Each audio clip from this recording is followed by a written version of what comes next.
إن الحمد لله نحمده ونستعينه ونستغفره ونعوذ بالله من شرور أنفسنا ومن سيئات أعمالنا من يهده الله فلا مضل له ومن يضلل فلا هادي له. أما بعد نشهدكم بأن لا إله إلا الله وأن محمدا عبده ورسوله ونصلي ونسلم على حبيبنا محمد وعلى آله وأصحابه ولبيته والمهد خليفته وسلم. وقد قال صلى الله عليه وسلم: لا تزال طائفة من أمتي ظاهرين على الحق حتى يأتي أمر الله. وقال صلى الله عليه وسلم: ستفترق أمتي على 73 فرقة كلهم في النار إلا فرقة واحدة. قيل من هي يا رسول الله؟ قال ما أنا عليه وأصحابي. رواه الترمذي. Bapak Ibu, sahabat-sahabat yang dimuliakan Allah, semoga kita termasuk umat Nabi Muhammad SAW yang diridai oleh Allah di sunnah Rasulullah SAW. Belakangan ini mulai muncul lagi gejolak beragama. Orang merasa dialah yang paling ikut sunnah Nabi Muhammad sallallahu alaihi wasallam. Ya nak? Cuma karena berbeda penampilan, berbeda kunut, cuma berbeda sayyidina tidak sayyidina, berbeda doa berjemaah tidak berjamaah, langsung menjadi permasalahan. Dan tidak jarang mereka mengatakan ulama-ulama kita yang dulu itu ulama-ulama yang sesat. Kalau kita ditanya, Bapak Ibu ini ditanya, kenapa kamu begini? Ulama pasti jawabannya, begitu orang tua dulu kami. Mereka gunakan ayat untuk orang kafir, musyrik, untuk menyalahkan Bapak Ibu. Apa ayat yang dipakai?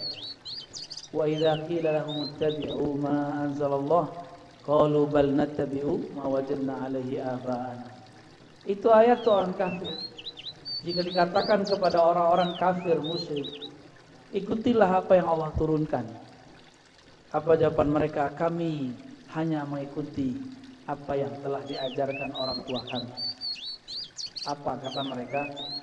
Kalian ini mengikuti ajaran orang tua, tidak boleh. Yang boleh hanya mengikuti ajaran Allah dan Rasul. Jadi kata mereka, orang tua kita dahulu itu musyrik. Ya, kan begitu logikanya, benar ya? Dianggap orang tua kita dulu itu musyrik, mengikuti orang musyrik tidak boleh. Nah, ini logika yang kacau. Ya. Dulu Bapak Ibu kalau lihat masjid-masjid tua, pasti di depan mihrabnya ada kuburan. Tapi saya mau tanya, yang sholat di masjid itu nyembah kubur atau nyembah Allah? Tapi mereka suudzon. Lalu sholat di masjid yang ada kuburnya, syirik, menyerupai Yahudi. Agama apa yang takut kepada kuburan? Ada nggak? Ya itu agama dia. Nggak ada ajaran agama yang ngajarin takut kepada kuburan. Mau ada kuburan, mau nggak ada kuburan, kita nggak ada urusan. Bukankah di Masjid An-Nabawi ada kuburan Nabi Sallallahu Alaihi Wasallam? Wajar. Salah satu imam mereka tidak pernah lagi mau sholat di Masjid Nabawi, karena di samping Masjid Nabawi ada kubur Nabi Muhammad Sallallahu Alaihi Wasallam. Sama kuburan, takut syirik. Kalau seandainya kita mau jujur, tiada di muka bumi ini kecuali di situ ada kuburan, benar nggak? Ya. Jangan-jangan di bawah masjidnya ada kuburan. Dan banyak hal. Kenapa muncul pemahaman-pemahaman? Ada sebabnya. Pertama, ajaran Islam yang diajarkan tidak lagi bersanad. Apa arti bersanad? Bersilsilah. berguru. Jadi mereka mengatakan tidak usah ikut guru, langsung saja kepada Al-Quran dan Sunnah. Ya enggak? Betul ya? Tidak usah ikut guru, nggak boleh ikut ustaz, tidak boleh ikut buya, langsung kepada Al-Quran dan Sunnah. Berarti orang ini nggak belajar ilmu hadis dengan baik. Ilmu hadis, ilmu Al-Quran, bahkan qiraat, itu semua lewat imam. Contoh, kita di sini kalau baca Al-Fatihah, Bismillahnya dijaharkan nggak? Itu qiraah, namanya qiraah Hafs an Asim. Ya, itu qiraah imam. Imam Hafs belajar kepada Imam Asim, beliau menjaharkan basmalah, Bismillahirrahmanirrahim. Itu imam. Jadi bacaan Quran pun ikut imam. Kalau tidak boleh ikut guru atau imam, ikut ulama, berarti nggak boleh baca Quran. Terus dia ikut Quran yang mana? Jangan-jangan dia dapat wahyu baru, Quran yang baru. Coba tanya mereka, Qurannya sama kita? Ya, sama nggak Qurannya sama kita? Sama, yakin. Tapi dia nggak ngerti bahwa Quran yang dia punya itu dari ulama. Kita tanya lagi. Tidak boleh ikut ulama, tidak boleh ikut mazhab, langsung saja kepada sunnah. Gitu kan? Benar? Gitu. Kita tanya, ikut sunnah, sunnah yang mana? Apa kitabnya? Apa jawaban mereka? Langsung saja baca Sahih Bukhari dan Muslim. Lah, Sahih Bukhari dan Muslim itu adalah kitab ulama. Bukhari itu nama imam. Nama lengkapnya Muhammad bin Ismail al-Bukhari. Muhammad bin Ismail al-Bukhari ada murid daripada imam mazhab. Bah, kira-kira. Jadi kalau kita mengatakan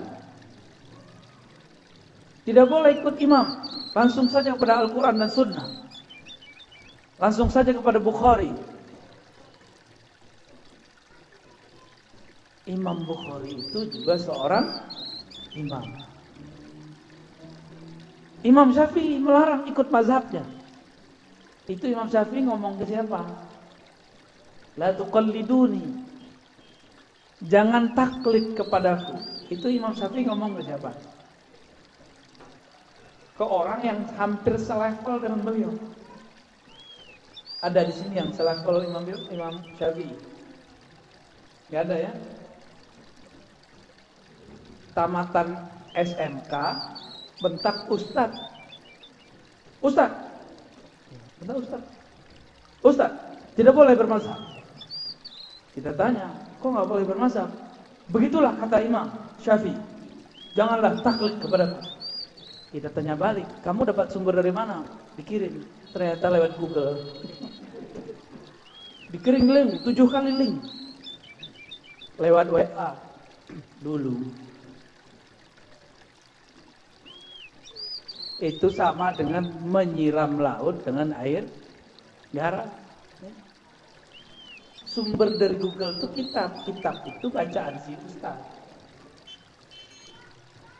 Cuma karena sudah kena brainwash. Apa arti brainwash? Kecuci otaknya. Fa in tanaza'tum fi syai'. Ayatnya benar, pemahaman dia tidak benar. Jika kamu berdebat, kamu berselisih, kembalilah kepada Allah dan Rasul, bukan kepada imam. Gitu. Itu kayaknya benar ya. Bukan kepada imam, kepada Allah dan Rasul. Allah berarti Al-Quran, Rasul berarti hadis Nabi. Kita tanya, Al-Quran lewat imam bukan? Yang pernah belajar qiraah sab'ah ada nggak? Qiraah 7 imam ada nggak? Nah, Al-Quran yang kita baca ini qiraah Imam Asim. Kalau tidak boleh ikut imam, tidak boleh baca Quran seperti yang kita baca sekarang. Ini yang cetakan Madinah kayak ya, Mekah sama. Jadi teman-teman, sahabat-sahabat, jamaah yang menekan Allah, banyaklah hari ini orang-orang secara zahirnya seakan-akan lebih nyunnah, tapi batinnya ternyata tambah jauh daripada ahlus sunnah itu sendiri. Jadi judulnya agak gawat nih. Pak Apriyadi kayak judulnya judul orang Pekanbaru Duri gitu ya. Selamatkan umat dari apa judul? Ahlul bid'ah. Tuh, gawat. Ahlul bid'ah, siapakah yang disebut ahlul bid'ah? Nah, kita definisikan dulu apa itu ahli bid'ah. Apa arti bid'ah? Ya, apa arti bid'ah? Yang baru, antum baru bid'ah. Berarti definisinya belum mania, belum ada batasnya. Jadi definisi itu harus jamnya, harus mania, harus mencakup, tapi harus ada batasannya. Ayo apa bid'ah? Bid'ah apa? Tidak diajarkan Nabi. Nabi tidak pernah mengajarkan baca Quran pakai mushaf. Nabi pakai mushaf nggak dulu? Nabi nggak bisa baca tulis. Bagir kilo. Ahli bid'ah. Lah dua ahli bid'ah tu. Saleh. Ibu, apa bid'ah, Bu? Sesuatu yang calon ibu nih. Sesuatu yang tidak pernah dilakukan Nabi. Nabi pernah nggak pengajian hari Ahad malam? Nggak tahu. Sesuatu yang Nabi tidak lakukan. Nabi pernah sholat tarawih jamaah nggak? Pernah nggak Nabi sholat tarawih jamaah? Itu bukan tarawih, qiyamul lail. Ya. Kalau bid'ah itu yang tidak dilakukan Nabi, maka banyaklah sekarang bid'ah. Pembatas antara laki dan perempuan tidak pernah dibuat di masa Rasulullah. Coba lihat semua hadis yang antum tahu. Bukhari, Muslim, Abu Daud, Tirmizi tidak menyebutkan pembatas antara saf laki dan perempuan. Bid'ah nggak tuh? Kalau pakai definisi Adinda tadi. Ada lagi? Ada yang mau buat yang baru nggak?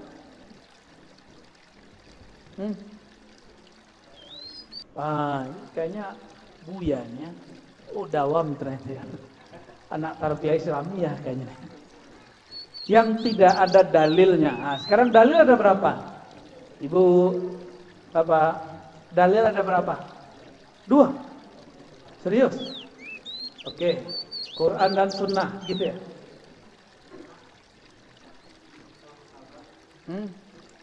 Loncat-loncat nih. Kata kawan, cuma Quran dan Sunnah. Di luar itu bukan dalil.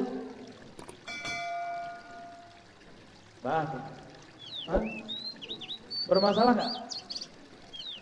Jadi mereka nanya, Ustadz, masih untung baca Ustadz. Kalau nggak habis tuh tahunnya. Tunjukkan satu ayat saja di Quran mengenai dalil buat maulid. Dia kira kita ciut digituin. Tinggal pertanyaan kan? Bang, Mas, Dek, udah, Adia. Anda sholat subuh 2 rakaat atau 3 rakaat? 2 rakaat.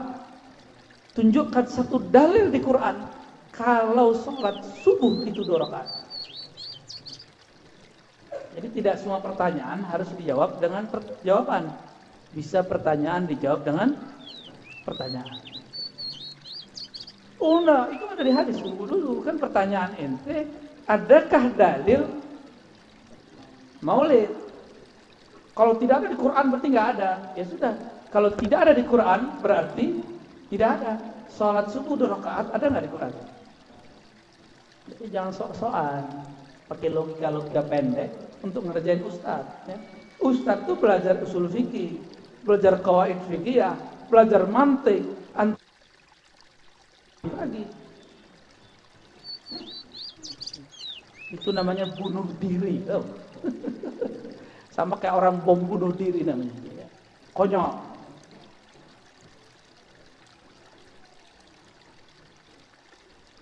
Dalil ada banyak. Apa arti dalil? Argumentasi. Ada Quran, ada sunnah, bukan hadis. Kalau hadis itu semua yang tentang Nabi hadis.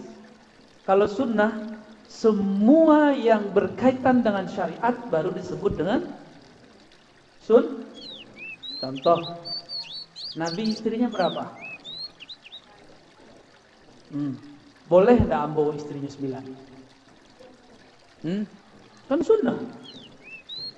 Pasti banyak daftar. Sok ya, geran. Boleh nggak kita laki-laki ini nikah istri 9? Boleh nggak? Hadis Sahih Bukhari loh. Ya nggak boleh. Karena itu tidak masuk sunnah. Itu masuk kepada hadis. Kalau disebut sunnah, kalimatnya diganti. Sunnah khasah, ditambah. Sunnah khusus untuk Nabi Sallallahu Alaihi. Kalau ahli usul fikih mengatakan disebut dengan hadis. Ya. Hidung Nabi mancung atau pesek? Mancung. Berarti yang berhidung pesek ahli bid'ah dong. Terlahir sebagai ahli bid'ah. Kan nggak begitu. Itu namanya apa namanya? Sifatun Nabi. Ciri-ciri Nabi.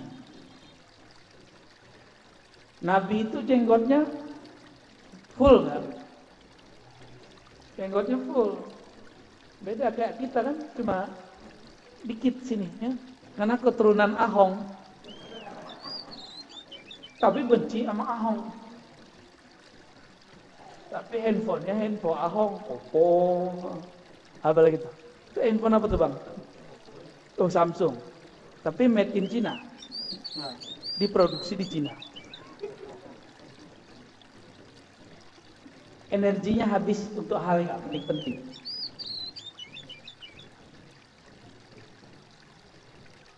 Nabi SAW pakai sarung atau pakai sarawak? Ahli bid'ah. Ahli bid'ah. Apa le loreng kok ha? Kok sebenarnya loreng? Nabi pakai sarung, Pak. Perang pun pakai sarung, tapi sarung untuk perang lain lagi tuh. Oh Ustaz, guru kami di Arab pakai gamis. Itu pakaian Arab. Ya. Nabi itu campuran Arab dan non-Arab. Nabi pakai sarung, maka salah satu nama beliau Sahibul Izar. Apa arti izar? Sarung. Nah, habis nampaknya papak ko ke surau, ke Basaruang, ke pasar Basaruang, ke kantor Basaruang. Bako Basaruang, kece arazi, Nabi itu kama-kama Basaruang. Ibu-ibu kan demo kamu nanti, aja nundang je buya tu lah, sasek laki wajah. Tapi kini orang ingin mengamalkan sunnah jingkrang, tapi nggak pakai sarung.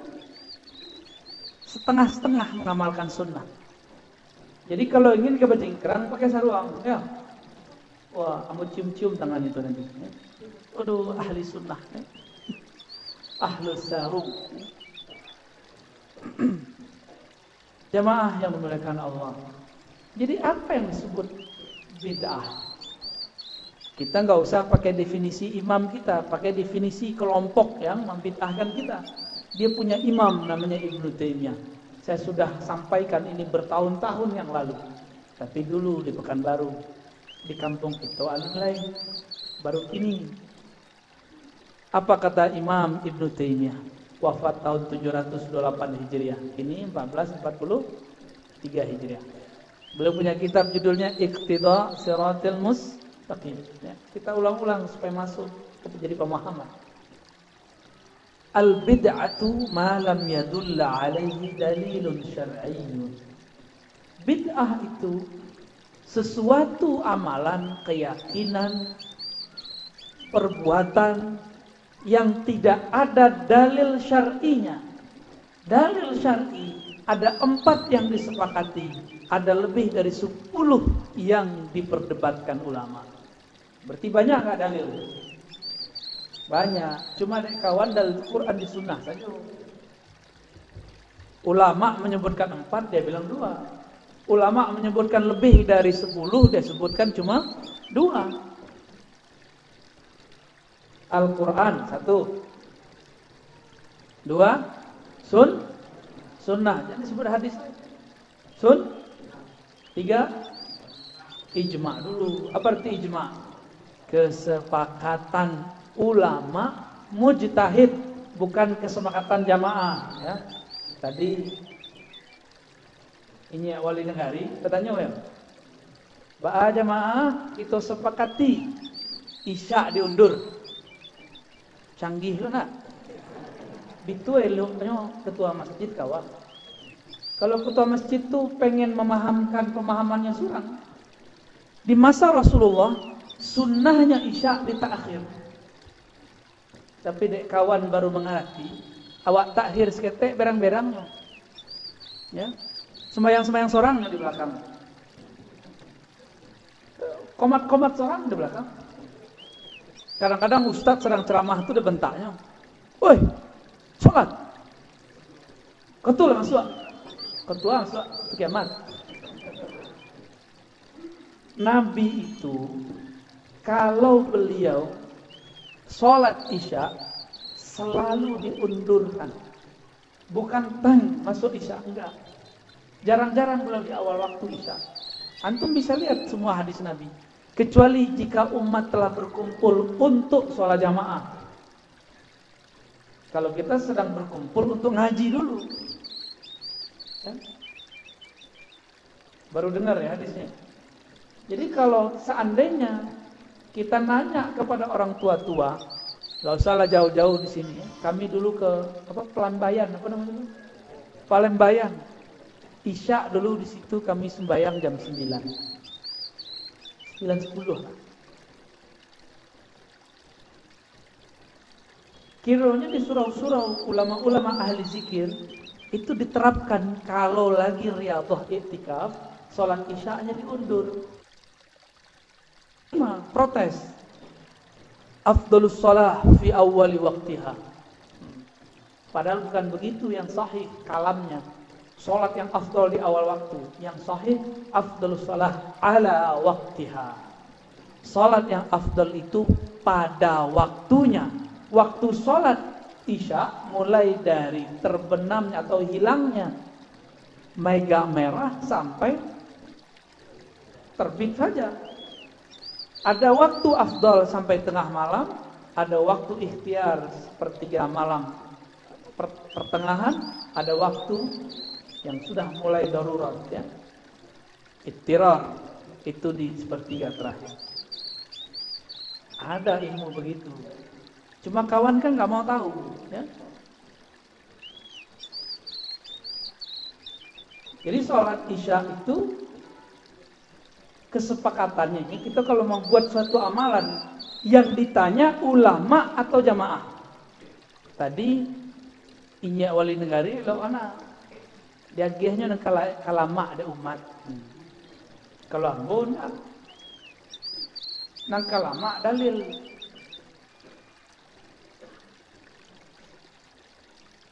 Dulu masih ingat enggak? Di masjid kau dulu kalau tarawih berapa? Dari awal 23. Kini jadi swaleh.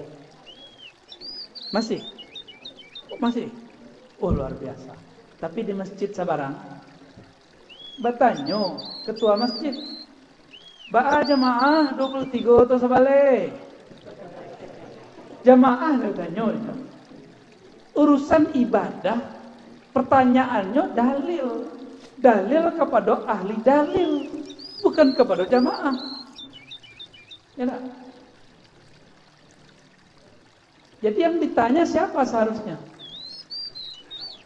Buya, Syekh, Kiai, Tuan Guru. Apa pandangan ulama mengenai dalil-dalil sholat tarawih? 11 rakaat atau 23 gitu seharusnya. Yang ditanya siapa? Ulama, bukan ubaru. Kalau ubaru tadi itu 11, ya kan? Ya lah. Coba pilih sembahyang lama atau sembahyang capek. Sembahyang capek. Itu kalau umat, ya betul ya. Betul orang soleh mana menjawab. Pilih sembahyang capek atau lama. Jujur. Pasti capek, enak. Yang lama, lah terlambat jawab. Masih ada nggak begitu? Masih banyak ya. Ini pengurus masjid itu bukan baru. Dulu begitu. Ba'a jamaah 23 atau 11. Ya jamaah pasti jawabnya 11. Karena 23 itu pegel ya. Latih kaki wak. Lamang gege kaki itu. Cari alasan. Daripada sembahyang sangok. Apa urusannya? Satu nafas. Tapi sesuai makharijul huruf itu lebih baik.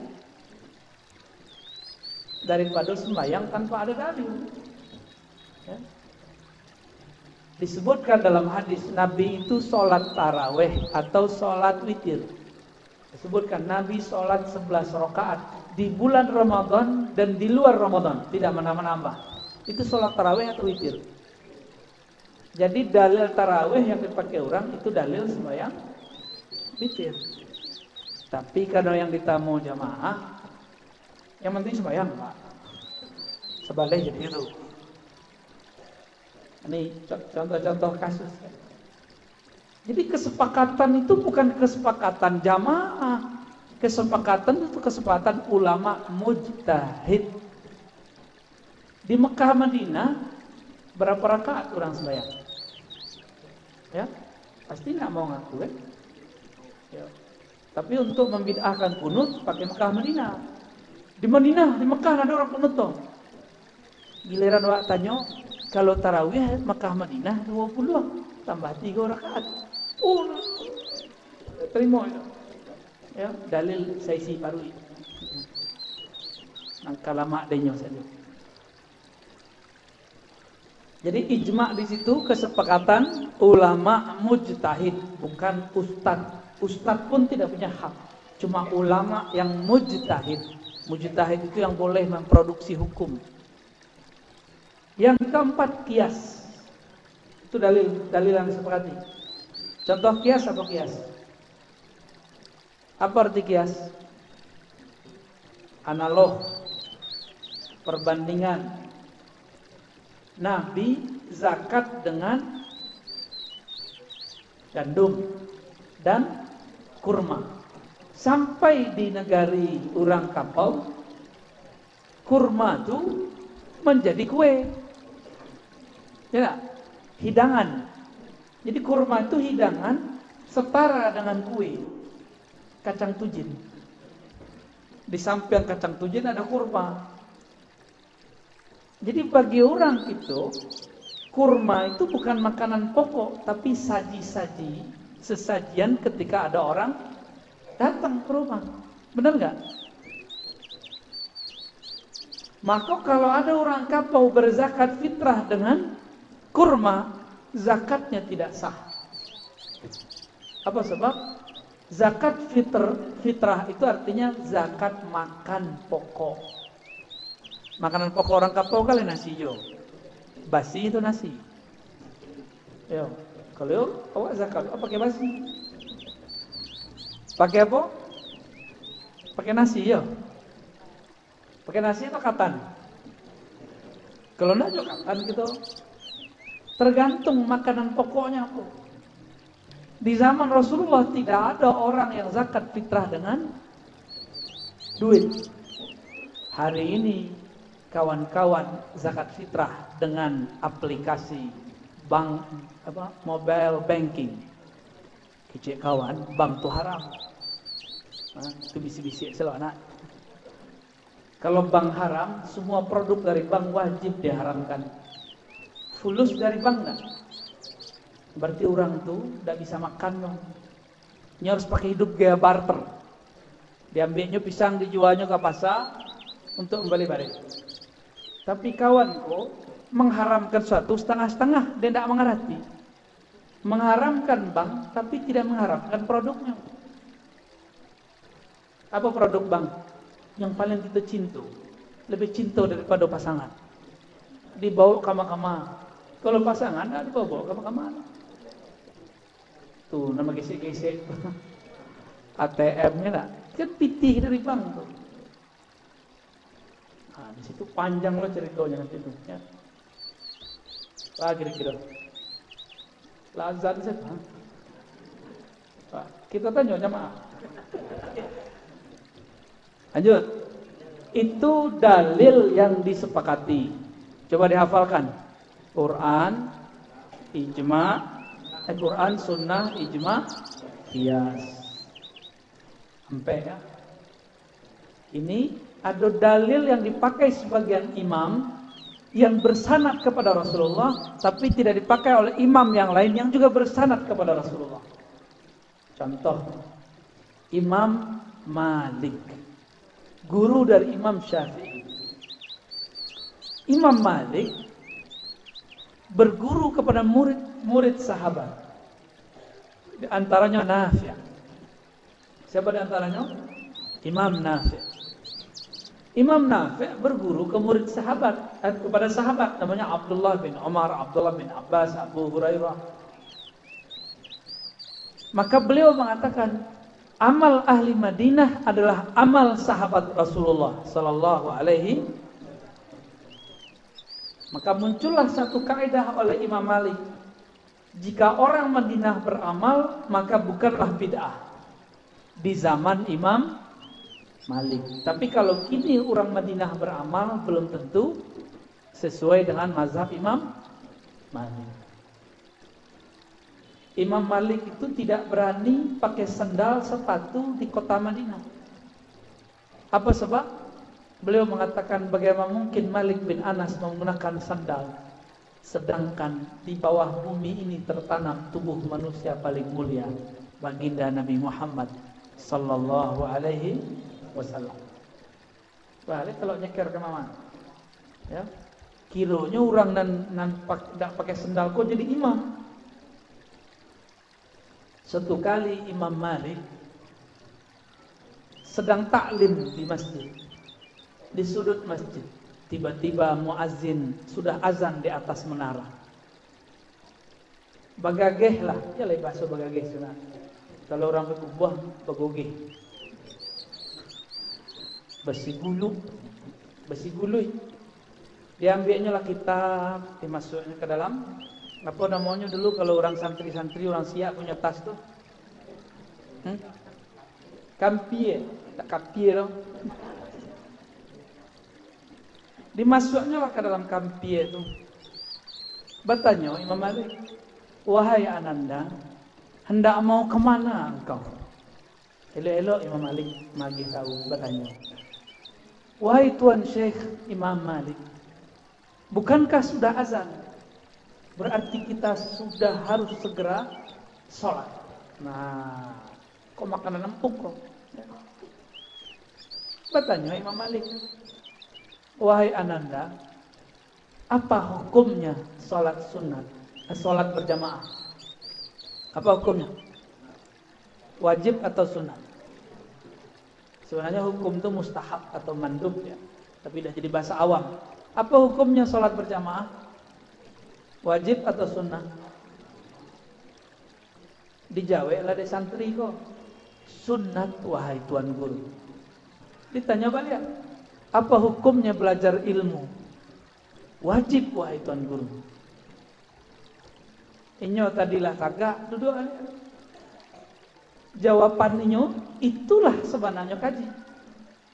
Oh berarti kalau orang azan, awak sedang mengaji, kita lanjutkan pengajian kita. Sampai kini di Masjidil Haram, Masjid An-Nabawi, selesai azan, taklim lanjut kan? Lanjut. Nah, dia tidak pandai bahasa Arab kan tidak pernah ikut. Kamu pernah ikut? Walaupun yang berkalam itu, yang ngajar itu imam-imam Wahabi, tapi kamu dengarkan. Walaupun mereka nggak mau ikut dengar taklim kita kan, kita dengerin taklim dia. Waktu itu ada yang nanya, ya Syekh, ma hukmu isti'mali subha? Apa hukum menggunakan tasbih? Tuh, lah sampai di Masjidil Haram itu aja tanya orang, tidak level, tidak berkualitas. Jauh-jauh ke Makkah, Madinah, pertanyaan masih seputar tasbih, tidak berkualitas. Persoalan-persoalan kecil dibawa ke Makkah, Madinah, banyak nongkos mah. Ya, anca agi sepitino ke kami kan. Ya, itu Jawa, ada 5 dalil. Ya. Banyak dalilnya. Apa kira-kira? Ke Makkah, Madinah, berapa ongkosnya?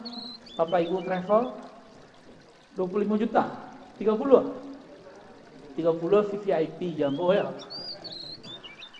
Nah, kemarin setor, ambil lagi dalil nanti. Pakai bahasa Arab mau jawab nanti. Bil Arabiyah Al-Fasihah. Kita kok terlalu melebih-lebihkan orang berbicara Arab. Itu kalau diterjemahkan kalam orang itu sama bentuk ceramah orang Adisiko. Isinya sama. Cumanya ngecek bahasa Arab. Agak sedikit agak suci bentuknya. Sadaqallahul-azim, sadaqallahul-azim. Dia ngecek bahasa Arab. Masih lanjut di Makkah Madinah. Ba'da azan lanjut kajian. Sebab antara azan dan qomat ada sekitar 15 sampai 20 menit. Dek kita para mini. Orang awak penggului. Penggage. Ya, asik penggage. Pengen cepat kiamat ya. Kan sempat kejadian kan orang kita tuh nama jantan. 15 Ramadan akan terjadi dukhon. Orang awak itu. Terjadi enggak? Tak terjadi. Tapi dia tidak pernah minta maaf. Padahal hadisnya palsu. Panggage. Imam Mahdi keluar keluarnya. Dajjal masih basuruh nyuruh percayalah ada Dajjal. Panggage, pangguli. Sembayang tuh panjang waktunya nyupa capek. Nampaknya bisa bagi antara azan sampai subuh jadi 15 menit kata. Berapa menit kok Pak Pengurus? 10 menit. Kita kok nagari dingin. Sembayang subuhnya di awal waktu. Lain di Turki lebih dingin lagi. Sembayang subuhnya di akhir waktu. Makanya masjid sepi subuh-subuh. Apa sebab? Karena sholat subuhnya di awal waktu, setelah azan antara qomatnya cuma 7 sampai 10 menit. Itu sebabnya barangkali ya. Tapi terserah Bapak Ibu lah ya. Tidak akan berubah terserah ya. Tapi kau berang lo kamu, kau tanya lo ke jemaah kali kan. Baah menurut Bapak Ibu.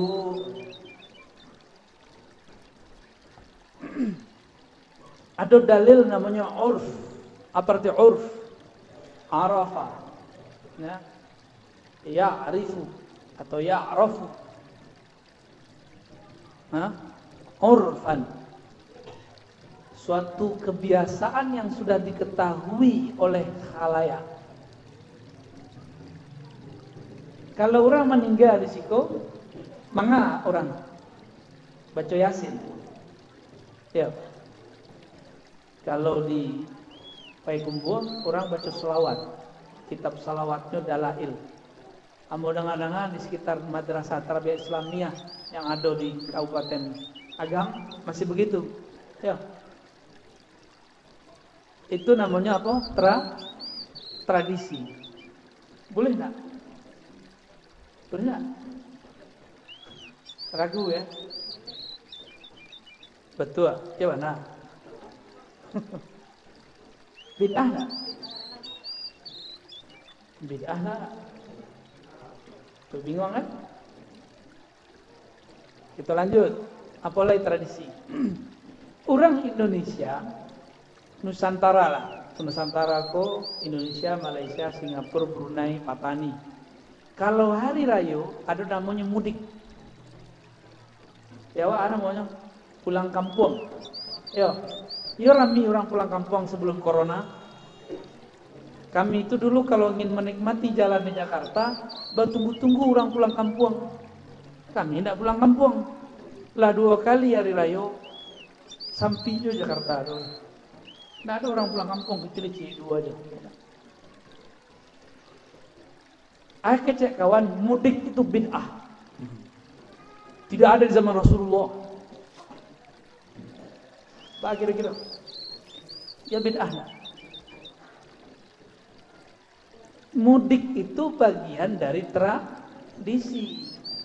Tradisi itu kaedahnya jika bertentangan dengan Al-Quran, Sunnah, Ijma' Qiyas, maka dia batil. Adakah mudik itu bertentangan dengan salah satu dalil Al-Quran dan Sunnah, Ijma' Qiyas? Ada nggak? Tidak ada kan? Tapi kawanlah telongsong mengecen mudik itu ya. Mengatakan selamat hari raya minal aidin wal faizin itu bid'ah. Karena tidak ada di zaman Rasulullah. Begitu ya? Tuh. Nabi kalau bersobok apa Nabi bahasanya? Marhaban. Ya. Kalau awak kalau sobok pakai apa? Selamat datang. Tuh, bid'ah enggak? Nabi tidak pernah menyebut selamat datang. Nabi bacanya apa? Marhaban. Oh, asapui. Lah boleh enggak? Nah, kembali ke hari raya, boleh menyebut minal aidin wal faizin. Apa arti minal aidin wal faizin? Itu kalau orang ngerti bahasa Arab, itu kependekan dari doa. Allahumma ja'alna minal aidin wal faizin. Ya Allah, jadikan kami orang yang kembali ke dalam maghfirah ampunanmu dan faizin, yang mendapatkan fauz. Apa arti fauz? Kemenangan. Boleh tak? Boleh-boleh saja. Kan bagian dari doa. Doa boleh tak? Tapi dek kawan itu bid'ah. Ya, banyak lagi bid'ah. Karenanya tidak faham apa yang disebut uruf. Uruf, ya. Apa lagi? Nabi sembahyang pakai apa tadi? Sarung atau celana? Itu bagian dari apa? Tradisi. Bertentangan enggak semua yang pakai celana itu dengan sholat pakai sarung? Bertentangan enggak? Tapi kalau bapak ibu apa-apa kok pakai training sembahyang Jumat, sah kan? Kalau jadi khotib, kira-kira. Berarti secara tradisi tidak elok, walaupun sah.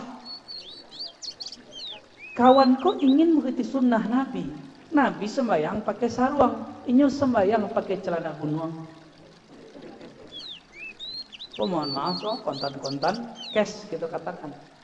Kalau ingin ikut Rasulullah, ikutilah pakaian Rasul. Jangan cuma jingkrangnya, tapi juga pakaiannya. Rasakan kenikmatannya, asik. Ambo belajar pakai sarung kut di Jawa. Ulama tamatan Saudi. Jadi kami dulu mengaji kitab hadis. Bayangan ambo, guru ambo itu pakai gamis setiap hari. Kira semua bercaliknya cuma berapa kali pakai sarung, pakai gamis. Lebih sering pakai sarung. Tapi beliau tidak melarang pakai gamis. Tapi beliau mengatakan pakaian Nabi itu sarung, di luarnya pakai gamis bagi luar. Ah, itu baru top, ya. Lanjut. Jadi yang disebut kelompok bid'ah itu siapa? Dalam ilmu hukum fikih dan usul fikih, kelompok yang tidak memahami dalil dalil yang disepakati ataupun yang tidak disepakati. Itu secara hukum. Secara ilmu akidah, kelompok yang disebut ahli bid'ah itu adalah kelompok yang mengajarkan akidah yang tidak diajarkan Al-Quran dan Sunnah, ijma' qiyas. Di Quran itu setelah dikumpulkan dalil-dalilnya oleh para ulama, kemudian muncullah ilmu mengenai belajar sifat Allah.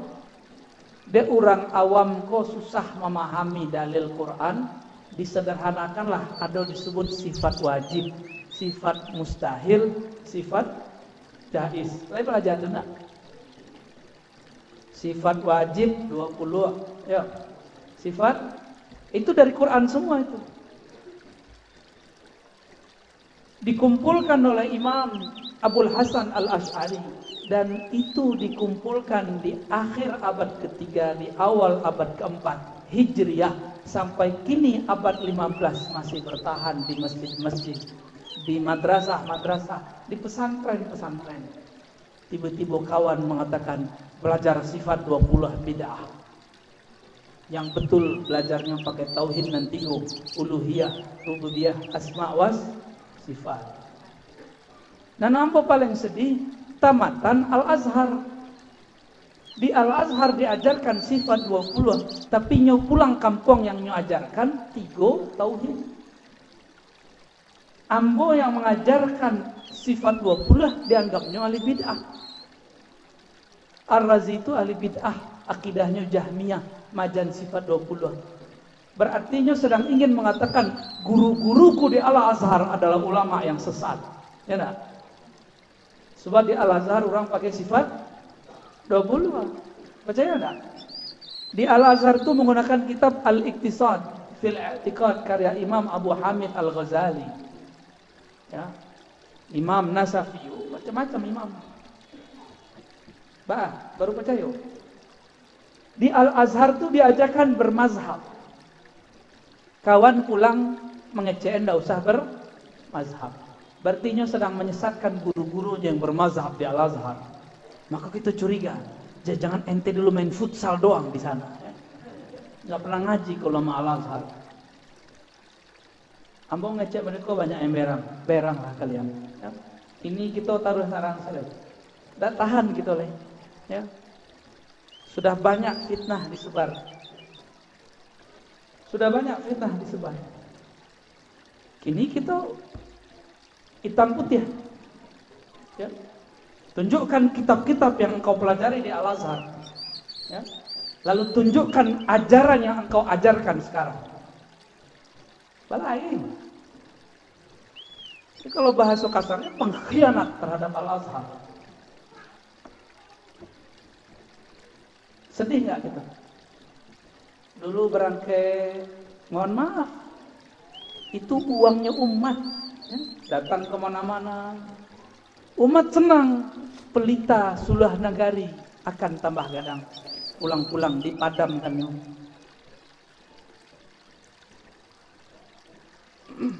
Kawan-kawan di madrasah tarbiyah, di pesantren, karena mereka belum pernah ke Timur Tengah, gemeteran juga dibergetak begitu. Kami teman Timur Tengah, itu ajaran yang dipakai di pesantren itu bid'ah. Ganti. Akhirnya ikulah kawan mengganti-ganti.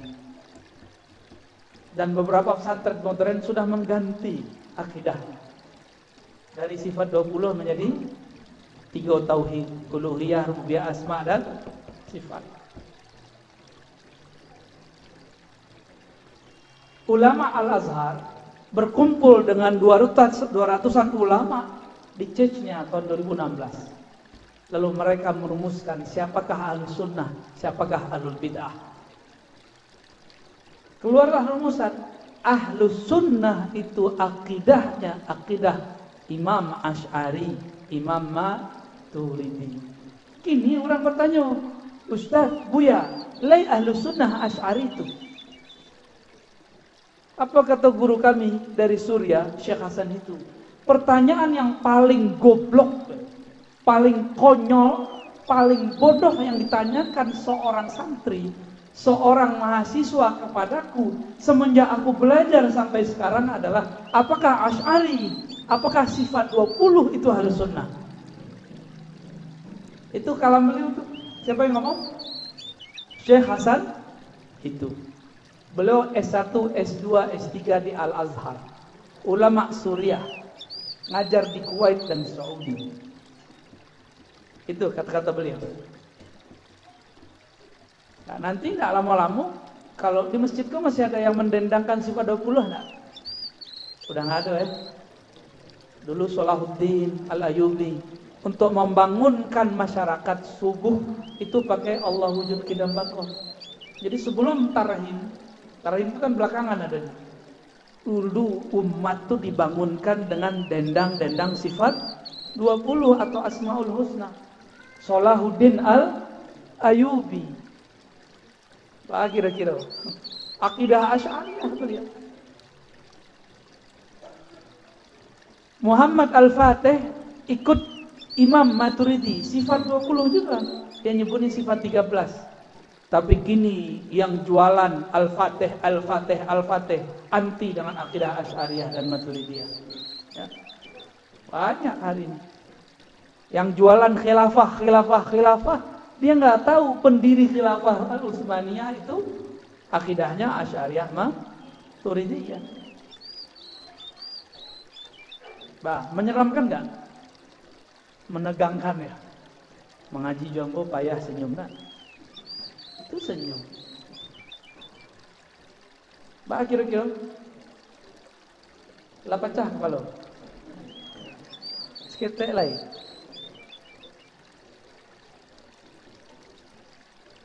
Apa kesepakatan ulama? Hasil ijtima ulama 2016. Ahlus Sunnah itu Asy'ariyah Maturidiyah. Ya. Itu. Di luar itu mereka mengatakan Wahabiyah tidak masuk. Makanya kemudian ulama Wahabi di Saudi marah-marah. Ya. Marah-marah, kok kami jadi masukkan? Dijawab oleh Syekh Ahmad Thayyib, ulama Al-Azhar, pimpinan Al-Azhar sekarang. Apa kata beliau? Kalian kok pura-pura nggak tahu? Bukankah kalian dari tahun-tahun sebelumnya telah mengeluarkan kami dari Ahlus Sunnah, padahal kami sudah lebih dahulu menegakkan ajaran Ahlus Sunnah. Buka kitab Syekh bin Baz, Syekh Saleh Fauzan, Utsaimin, Albani. Mereka semua mengatakan Asy'ariyah Maturidiyah bukan Ahlus Sunnah. Kok kaget ketika ditanggapi, dikonter oleh ulama Asy'ariyah Maturidiyah? Justru kalian yang mengeluarkan kami dari Ahlus Sunnah. Sekarang kami balas. Gitu. Maka saya berharap nanti ulama-ulama Tarbiyah Islamiyah, NU, Parape, Muhammadiyah itu kumpul lagi. Ya. Kumpul lagi karena virus ini sudah mulai muncul. Mereka mengeluarkan dulu Syekh Sulaiman Rasuli yang mengajarkan sifat 20. Ayah Buya Hamka, Haji Rasul mengajarkan sifat 20. Syekh Ahmad Khatib Al-Minangkabawi, beliau bertawassul dan mengajarkan sifat 20. Mursyid Thariqat Khalwatiyah, bermazhab Syafi'i. Mereka klaim Ahmad Khatib Minangkabawi seorang Wahabi, Salafi. Salafi dari mana? Ada nggak Salafi yang bertawassul? Ada nggak? Ya Allah, dengan berkat Nabi Muhammad kabulkan doa kami. Ada nggak Salafi yang begitu? Syekh Ahmad Khatib Al-Minangkabawi, mufti mazhab Syafi'i di Mekah. Beliau pembukaan kitab dan penutup kitabnya menggunakan tawassul. Buka kitabnya tentang waris. Biografi beliau isinya tentang ada tawassul dan beliau mengajarkan sifat 20. Bah, kira-kira Buya Hamka mengajarkan sifat 20. Yang mendirikan Dewan Dakwah siapa? Muhammad Nasir mengajarkan sifat 20. Bung Hatta belajar waktu kecil sifat 20. Pendiri Parabe mengajarkan sifat 20. Sebut semua. Sekarang mereka mau bilang belajar sifat 20 Allah wujud kidam bako itu bid'ah. Bagi kira-kira. Kadiam jolai. Yo. Ustaz, kami pengen aman-aman aja Ustaz. Gak mau konflik. Mau begitu? Ya sudah, berarti gak ikut berjuang bersama kita. Ya. Siap-siap nanti masjidnya hilang. Bangunannya, aduh, masjidnya hilang. Salah tuh. 10 pertanyaan ya. Jadi siapakah yang disebut ahli bid'ah? Kelompok yang membid'ahkan ajaran Ahlus Sunnah yang diriwayatkan oleh Imam Asy'ari Maturidi, yang diriwayatkan oleh 4 mazhab, Malik, Abu Hanifah, Syafi'i, Ahmad bin Hanbal, Hanbali, yang membid'ahkan ajaran tasawuf. Mereka lah sebenarnya ahlul bid'ah itu. Sudah paham siapa ahlul bid'ah? Mau menyelamatkan masjid, mau menyelamatkan umat, mau menyelamatkan generasi, mulai kita nggak boleh diam, tapi tidak boleh main kekerasan, ya, tidak boleh main kekerasan. Cuma mereka mulutnya keras, biarlah muridnya kare, katiwa aja nih lo, kare, ya. Kira-kira itu ada beberapa pertanyaan, silakan dibacakan.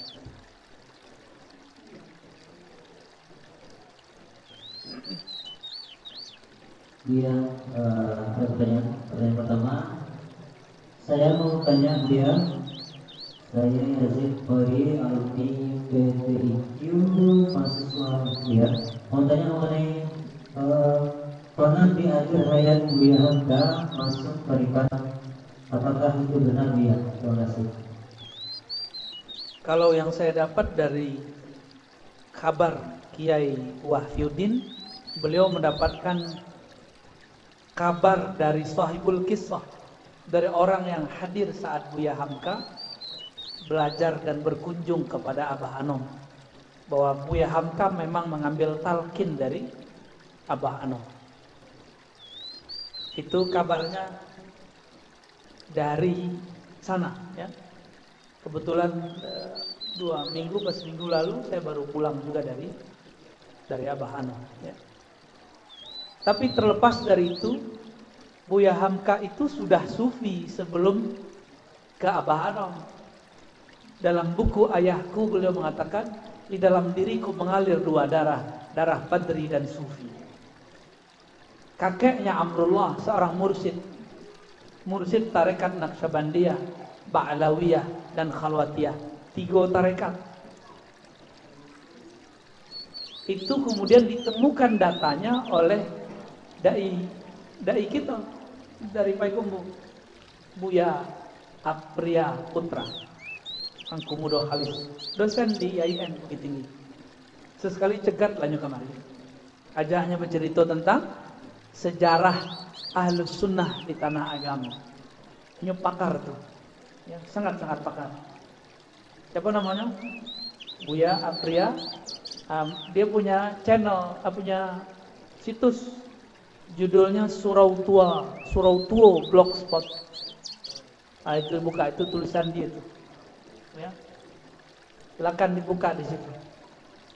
Saya dapat hadiah tesisnya, dan di tesisnya disebutkan ayahanda dari Buya Hamka menyebutkan bahwa kakek Buya Hamka, Syekh Amrullah, adalah seorang mursyid.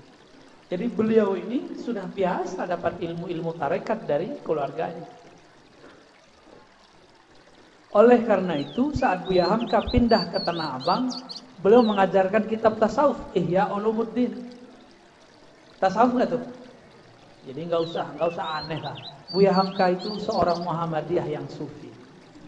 Ya, lanjut. Pertanyaan selanjutnya. Assalamualaikum Tuan Guru. Telah menjadi kebiasaan atau tradisi di negeri Kapau, apabila ada orang meninggal selama 3 hari di kampung ini melaksanakan tahlilan atau rati. Bagaimana menurut pandangan Tuan Guru? Dulu dua murid daripada ulama Mekah kurang awal. Ulama Mekah tadi namanya Syekh Ahmad Khatib Al-Minang. Syekh Ahmad Khatib itu berguru kepada Said Bakri Syato, pengarang kitab I'anatul Talibin. Kitab itu diajarkan di Parabe, diajarkan di Tarbiyah Islamiyah, diajarkan di Parabe itu nama besarnya Pak? Sumatera Tawadib, ya. Diajarkan dulu kalau di Payakumbuh dan Darul Funun. Ada Al-Manar, ya. Madrasah Tarbiyah Islamiyah semua belajar kitab yang sama, cuma berbeda kurikulum. Guru mereka siapa? Syekh Ahmad Khatib Al-Minang Kabau.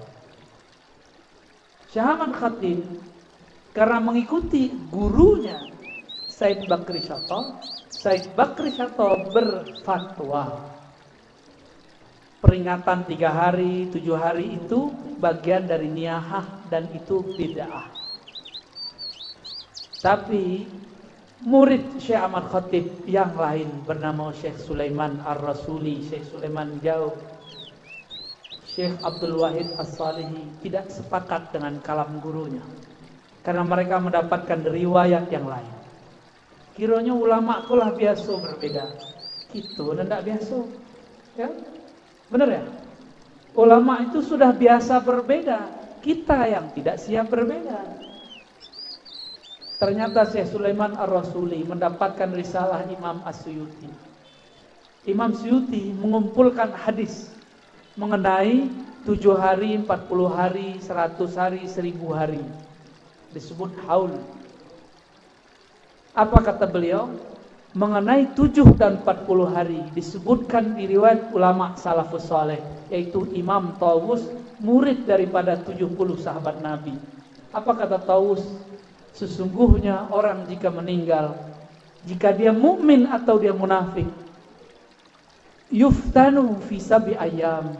Kalau dia mukmin ditanya 7 hari, kalau dia munafik ditanya arba'ina yauman, 40 hari. Fakanu yastahibuna it'am at-ta'am fi tilkal ayyam. Mereka ulama salafus saleh, ulama sahabat dan tabi'in suka bersedekah makan rati, ya. Salawat ditutup dengan makan selama 7 hari tersebut atau 40 hari tersebut. Imam Suyuti kemudian mentahriz, meneliti hadis ini. Penelitian beliau, ini riwayatnya sahih. Diriwayatkan oleh Qudai, Abdul Razzaq, Imam Ahmad dan imam-imam yang lain. Berarti 7 dan 40 hari bukanlah amal Hindu. Itu ada di dalam kitab ulama salafus soleh. Katanya kalau ada salaf yang melakukan boleh. Laukana khairan la sabaquna. Kalau itu baik tentu sudah ada salaf yang melakukannya. Nih ada riwayatnya, kenapa ente tetap tidak percaya? Benar nggak? Oh, nanti mereka cari-cari kesalahan riwayat ini dhaif. Oke, anggap saja dhaif. Ente lebih alim atau Imam Suyuti lebih alim? Ya. Kalau penelitian Ar-Razi tidak diterima, Ar-Razi juga meneliti, betul riwayatnya sahih. Oke, tidak terima, tidak masalah. Tapi Imam Suyuti, Hafizus Sunnah, mengatakan riwayatnya sahih. Bahwa itu amalan ulama salaf. Bah kira-kira siap jadi kuburion. Ya. Dituduhlah kita ada orang tu kuburion. Dituduhlah kita ada orang tu suka meratap. Padahal orang sedang baca dalail, orang tahlil. Di mananya meratap? Kita mendoakan, bukan meratap. Ya, paham? Jadi boleh nggak? Boleh, ya. Tapi kalau nggak ada juga nggak usah diada-adakan, ya. Nggak masalah kalau nggak ada. Gimana, cukup? Kayaknya antum tambah sesat ketemu aneh, ya. Ya lanjut.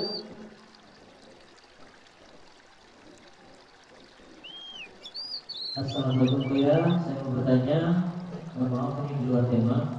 Bagaimana cara mencari mati yang sebenarnya Buya? Karena dalam ilmu hidup ini kita disuruh mencari mati. Mohon pencerahannya Buya. terakhir bisa nanti dimintakan doanya ya.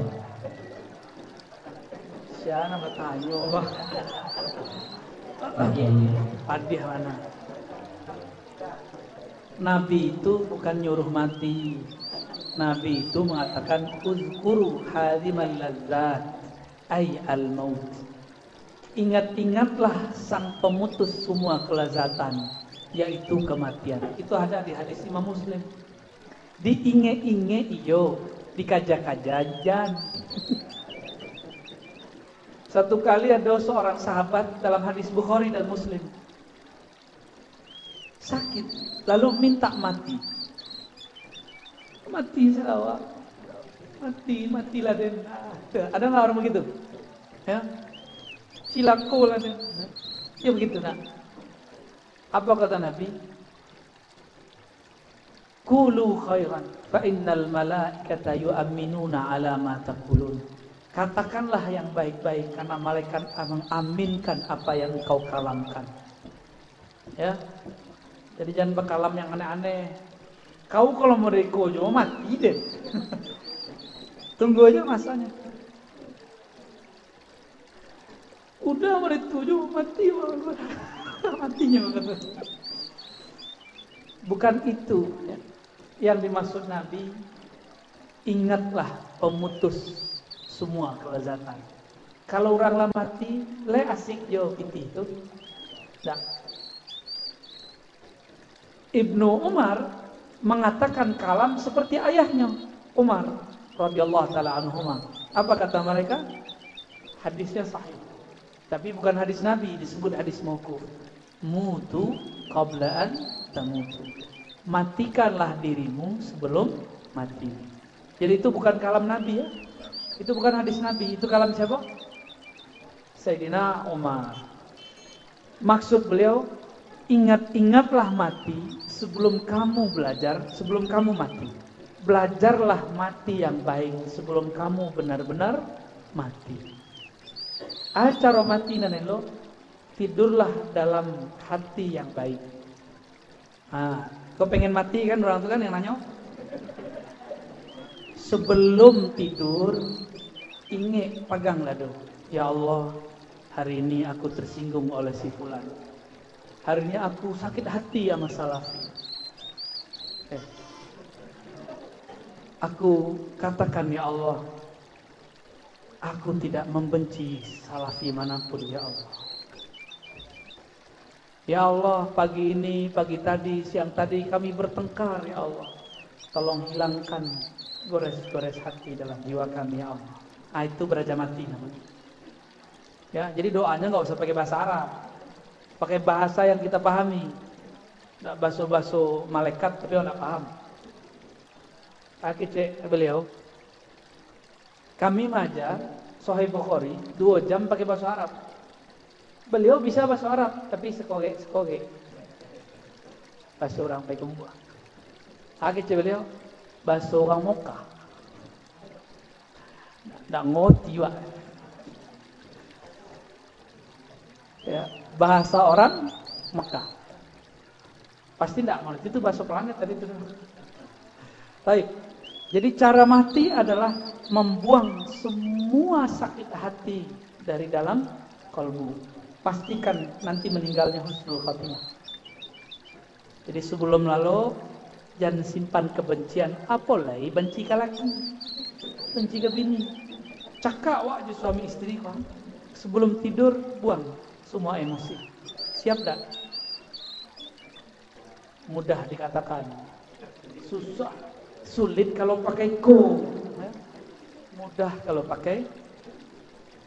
Jadi bako orang Minang tu payah diajak mengaji diri. Payah. Sebabnya pakai ko ngaji diri. Tinggi mana kaji buya kau. Para kaji buya ke bawah. Inyo menjelek kate, padahal kaji buya ke bawah. Itu sebenarnya kaji diri itu kaji rendah, kaji basic. Dek orang tu memandangnya jo aka, nak nyambung dikeceknya tinggi. Padahal itu nikmat luar biasa. Ya. Tapi ada kawan kaji diri tinggi, tapi penyakit hati. Itu baru udah mau nyoba surah mengenai kaji diri. Alun mengaji diri. Nah, sebenarnya lanjut. Assalamualaikum Ustaz. Ada ruh, jasad, jiwa. Apa benar cuma 3 hal utama itu yang ada di diri manusia? Sobat saya Muhammad. Kita itu jasad.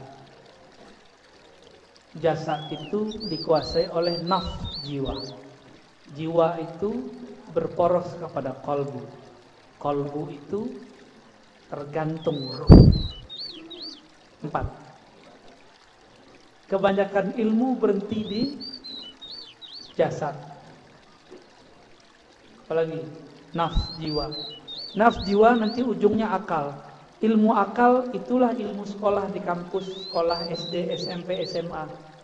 Sampai hari ini belum ada namanya sekolah kolbu.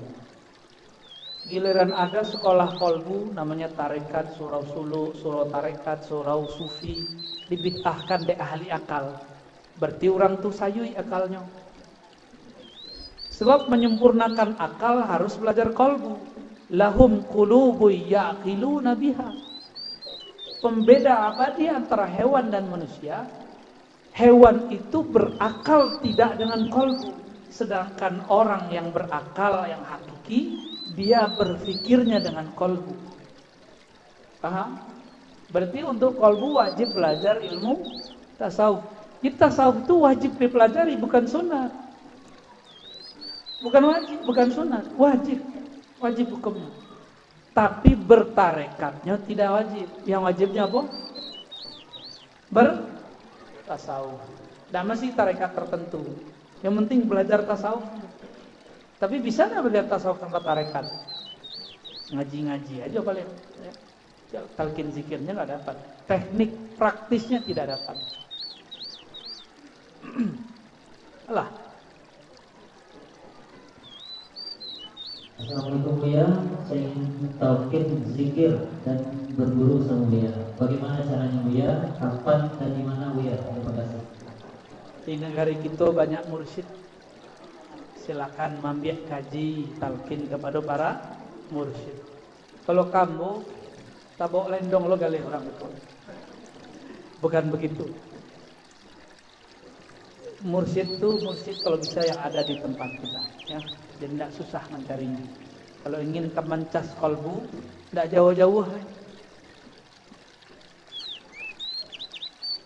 Dan ambo untuk talqin tidak bisa langsung, kecuali sir kolbu sedang berbicara. Ajarkan tanpa asbab pun kita ajarkan. Cuma itu jarang-jarang. Ya. Dicalik-calik mana orangnya dulu.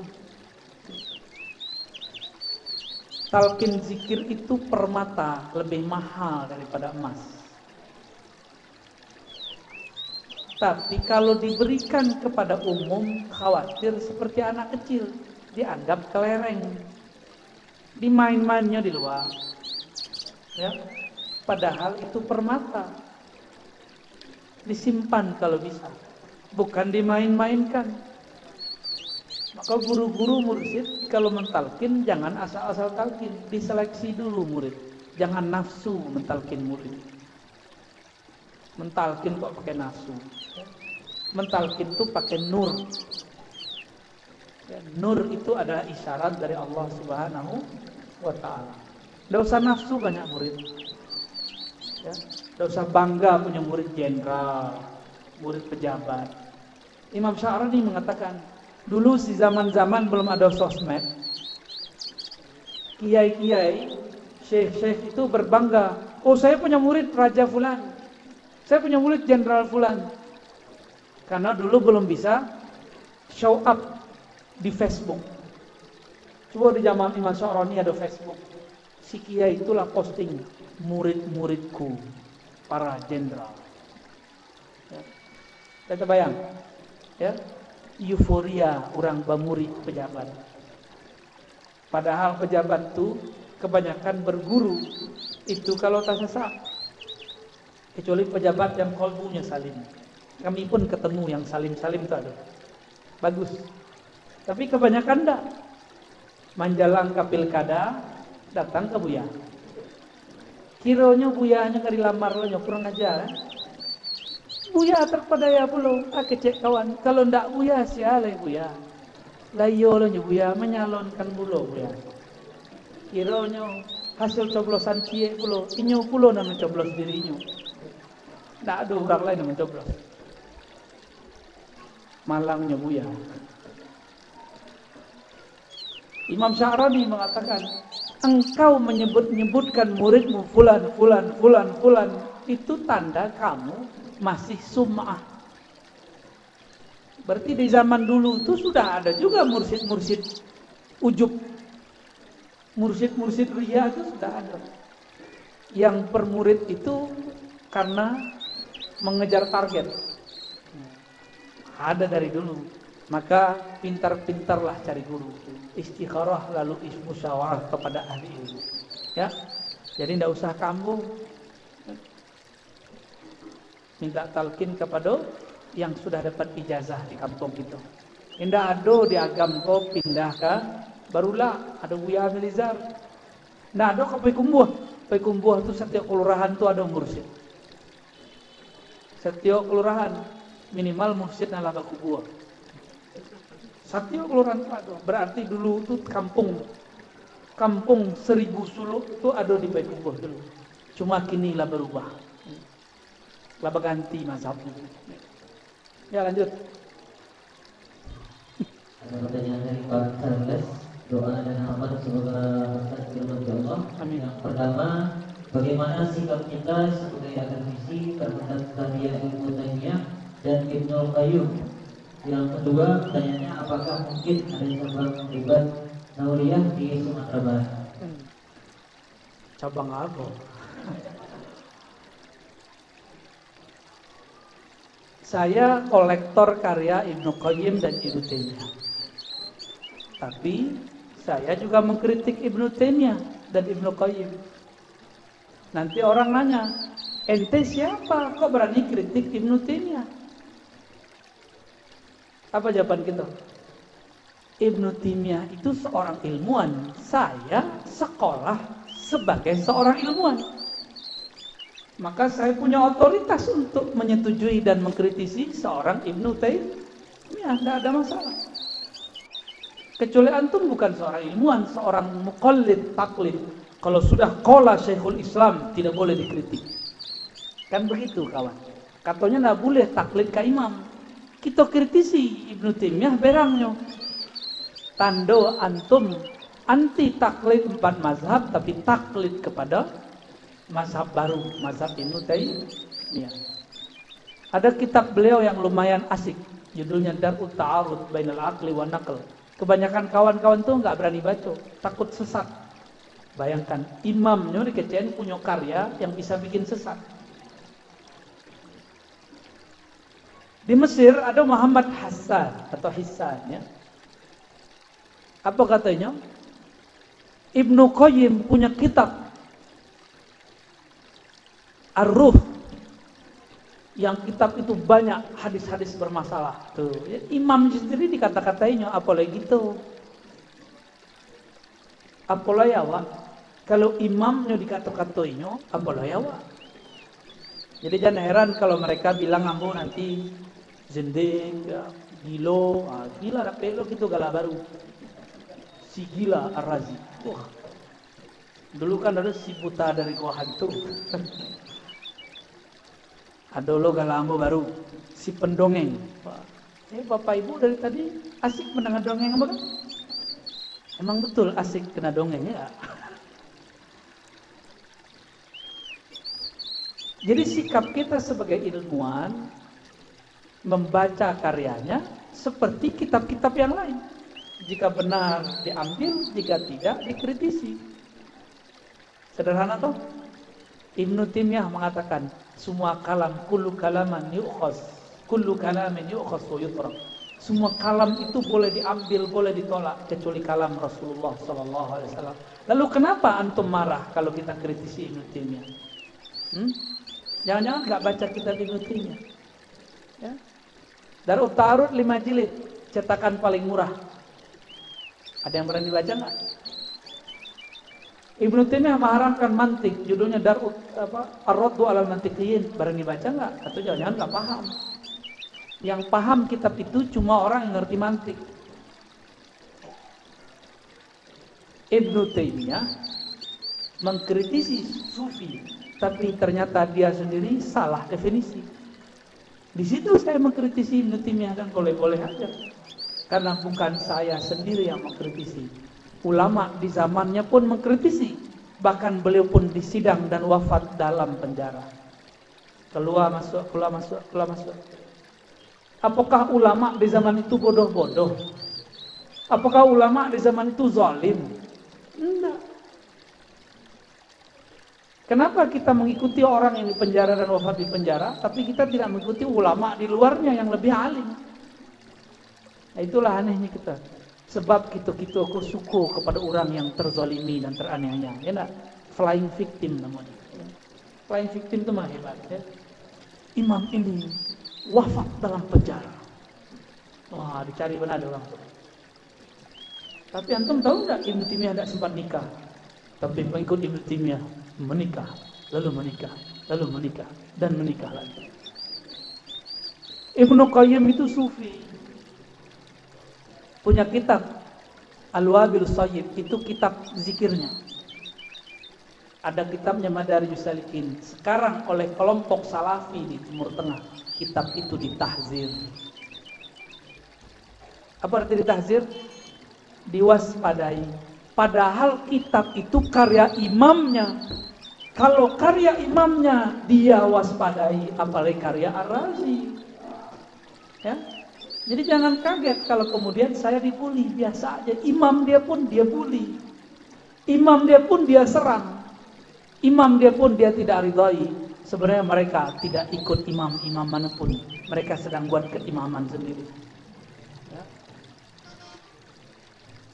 Ibnu Taimiyah itu punya wirid ba'da salat subuh baca Al-Fatihah 40 kali. Bid'ah enggak? Bah, kira-kira. Al-Fatihah, Al-Fatihah, Al-Fatihah. Hobi orang aswaja. Ya. Itu Ibnu Taimiyah. Bah, kira-kira. Ya, lanjut. Masih ada? 4 lagi. Assalamualaikum, saya Muhammad Zakaria. Tolong dijazahkan kepada kami, khususnya saya salawat akhir zaman untuk jadi pasukan Imam Mahdi. Terima kasih banyak kepada Bapak.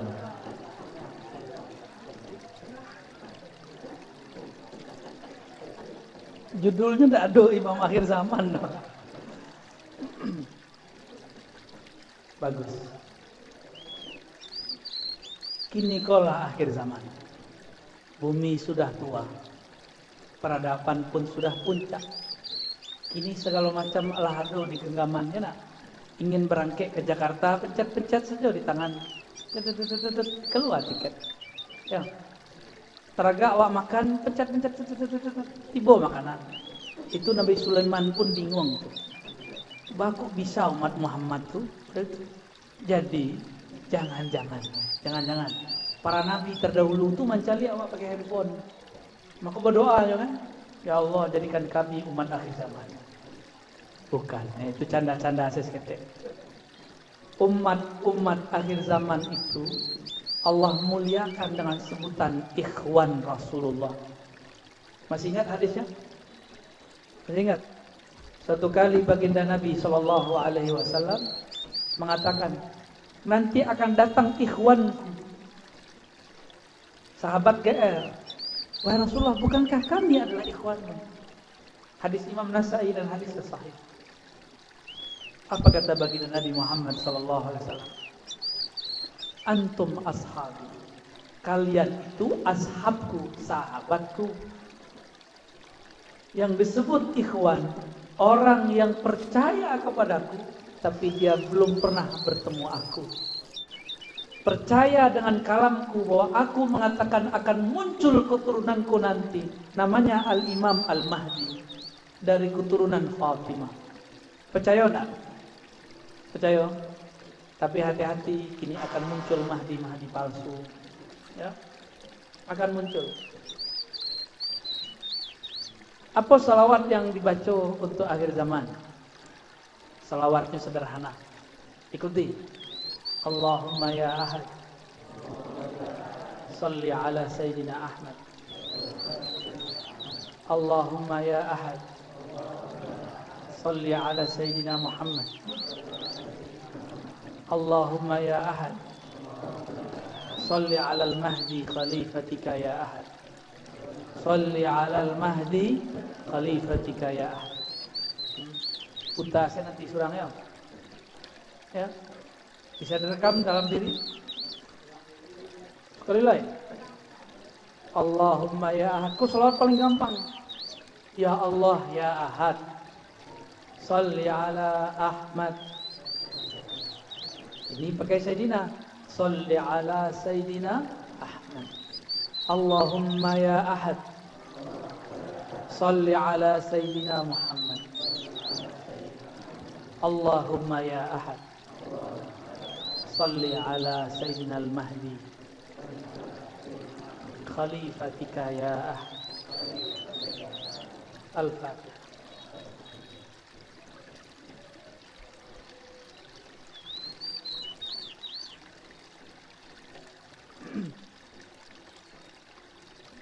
Saudi itu dulu baru berdiri secara utuh 1933, bergabung antara Hijaz dan Suud. Berarti Mekah dikuasai Wahabi tahun 33.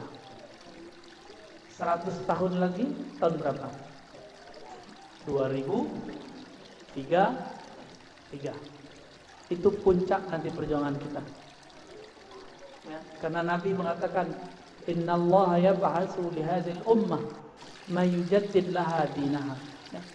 Innallaha yab'atsu, ya. Sungguhnya Allah akan membangkitkan, ya, setiap 100 tahun ada sekelompok umat, sekelompok orang yang mentajdid agama. Setiap 100 tahun. Maka hitungan kami berdasarkan hadis tadi, hadis Abu Daud tadi, hadis sahih 2003. Tapi nanti 2026, 2027, 2028 nanti muncul Mahdi palsu. Ya.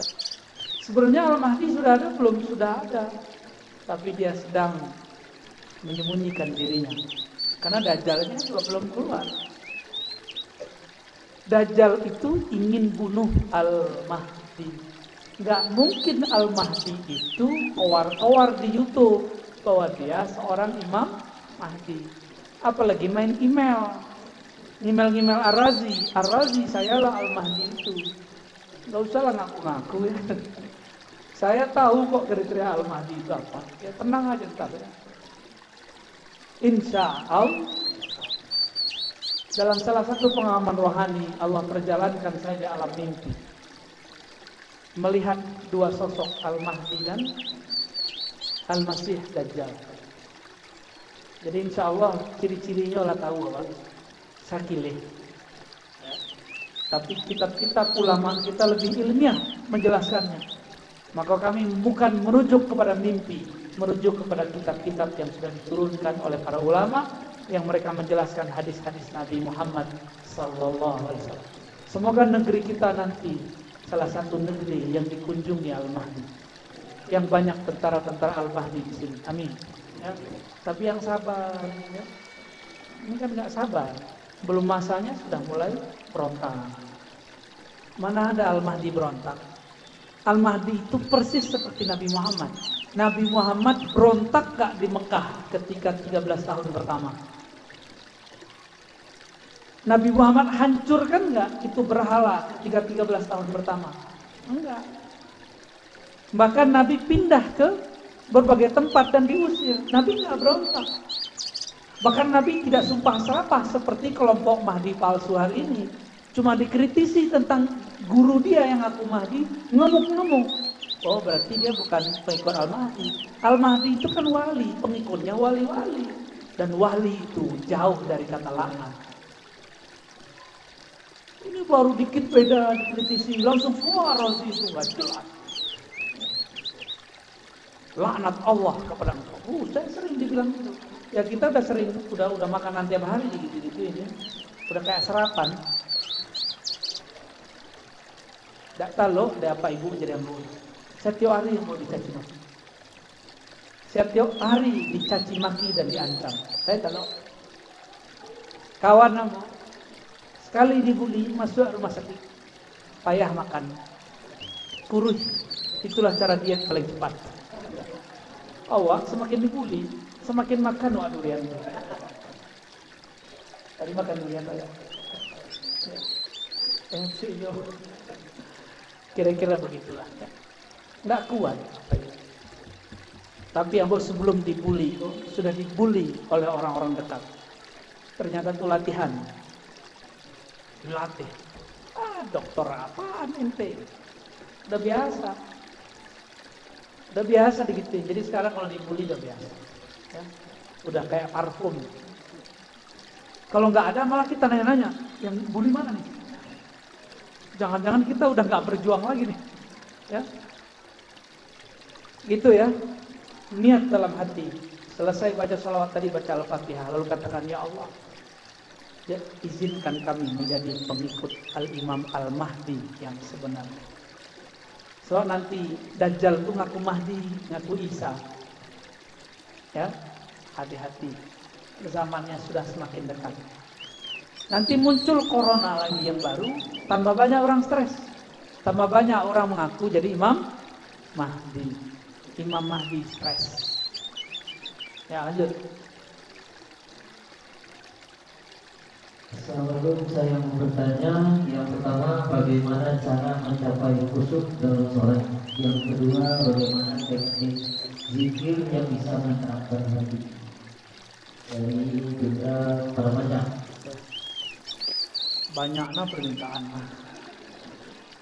Khusyuk itu menempatkan kiblat sesuatu pada tempatnya. Kiblat mata ke tempat sujud. Kiblat badan ke Ka'bah. Kiblat akal kepada makna. Kiblat qalbu kepada nama. Kiblat ruh kepada yang punya nama. Nah, lebih ulang. Jadi kalau awak sembahyang, jangan dengan pikiran itu suka memikirkan banyak hal, ya nak. Kalau sholatlah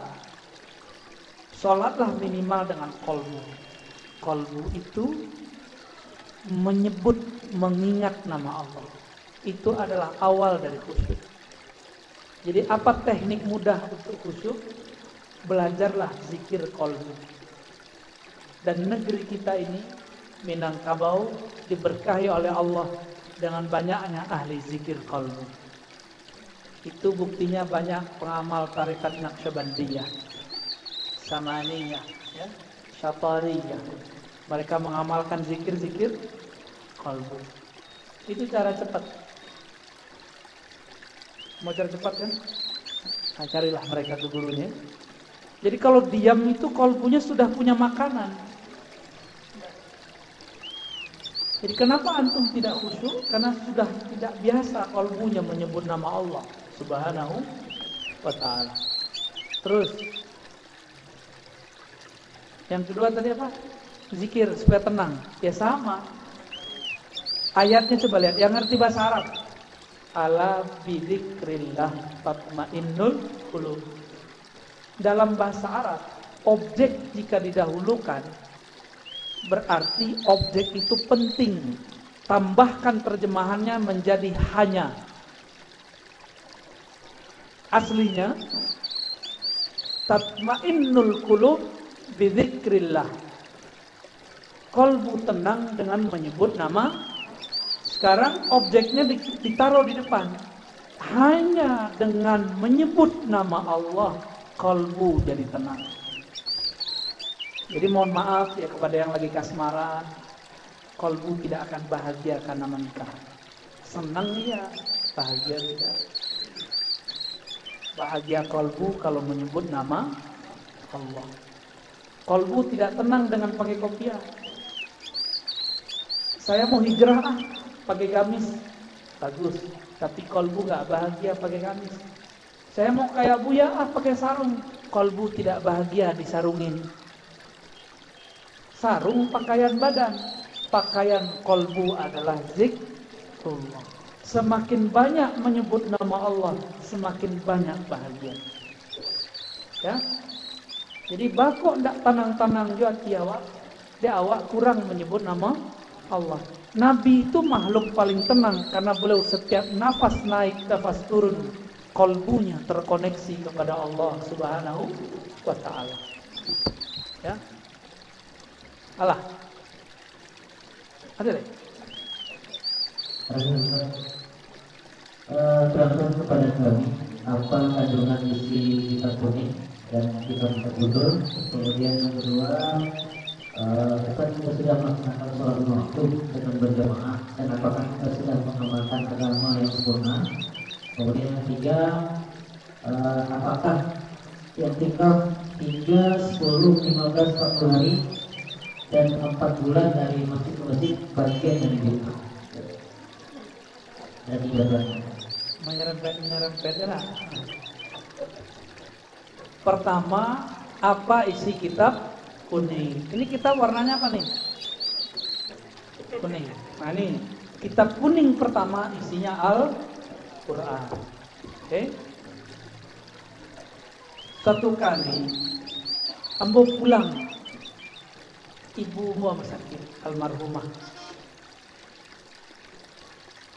Ibunda sakit, pulanglah mau bagasi. Penumpang tidak ada, cuma 3 orang. Salah satu di samping ambo laki-laki. Dicari selananya, alananya sebelah. Lumayan. Sebelah lelun, kiranya kakinya dilipenya. Berarti kedua-duanya lah ikram. Bagus. Mengamalkan hadis cingkrang. Masalahnya, utaknya cingkrang. Kecehnya. Anda ini yang baca kitab kuning itu ya? Kira-kira gitulah. Kalau disimpulkan perdebatan panjang. Saya buat tanya, emang kitab kuning apa isinya, Bang? Oh, kitab kuning itu isinya hadis-hadis palsu. Ambo mencari di mata kepala ambo sendiri. Di Tanah Abang, ada kiai membaca kitab kuning isinya hadis palsu. Tuh buat tanya, Bang, Abang belajar kitab apa, Bang, di Tanah Abang?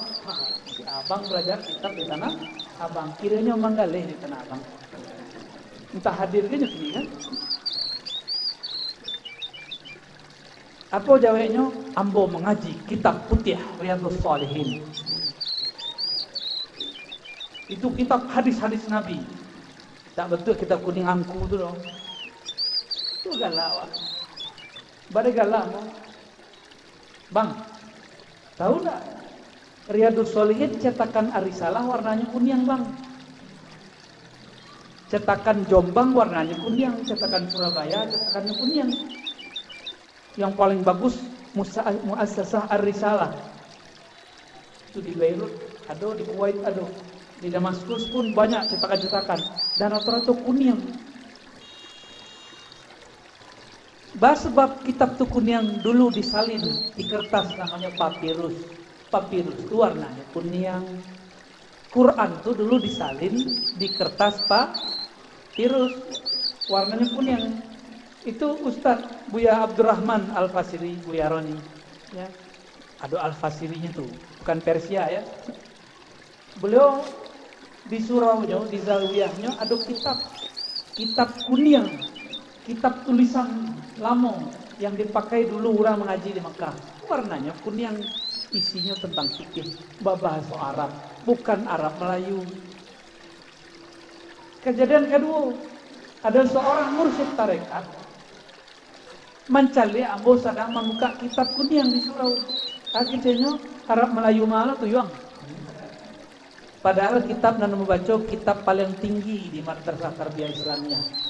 Judulnya Al-Hikam. Indah babaris.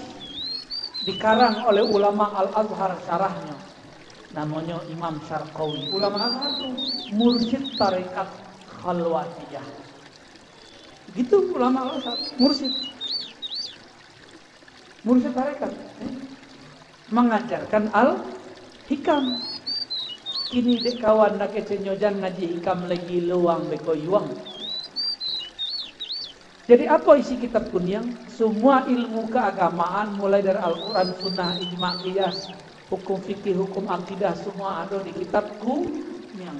Hadis palsu pun ada di kitab Kunyang, sebagaimana hadis sahih ada di kitab Kunyang. Kitab Sahih Bukhari ambo cetakan Darul Fikr. Darul Fikr di mana? Tak tahu kan? Tak tahu kan? Timur Tengah. Timur Tengahnya di mana? Antum tak tahu ya sudahlah. Kitabnya Kunyang 4 jilid. Darul Fikr Beirut. Kunyang. Sahih Al-Bukhari.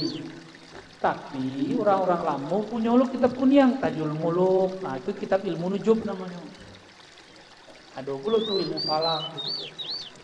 Itu hanya salah satu kitab Kunyang, tapi Kunyang Arab Melayu. Yang dipakai di Parabe, di Tarbiyah Islamiyah, di surau-surau. Dulu ambo bukan tamatan Tarbiyah Islamiyah. Ambo dulu cuma ngaji di surau. Ambo tamat Manduo Bukit Tinggi Panganak. Setahun di Payakumbuh, pindah ke Bukit Tinggi. Tamat jadi orang agama. Kironya ini ambo orang Bantolawe. Ibu ambo itu punya kakak orang Bantolawe. Ya. Kami meneliti dulu situ ada kitab-kitab Kunyang di sekitar agam tuh. Macam-macam di sini.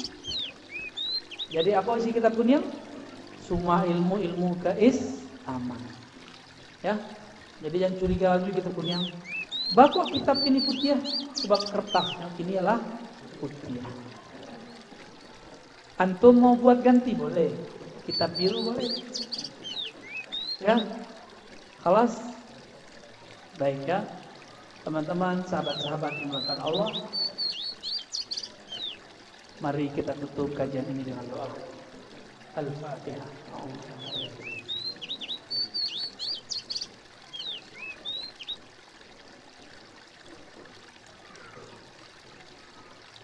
Bismillahirrahmanirrahim. Allahumma ya Allah ya Rahman ya Rahim ya Karim. Shalli ala nabiyyina Muhammad.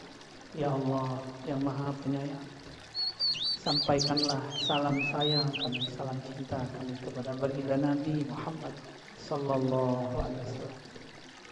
Allahumma ya Ghafar ya Ghafur, wah yang Maha Pengampun, dosa kami banyak, dosa zahir, dosa batin, dosa mata, dosa telinga, dosa tangan, dosa kaki, dosa kemaluan, dosa pikiran, dosa hati. Engkau Maha tahu dengan semua dosa-dosa kami.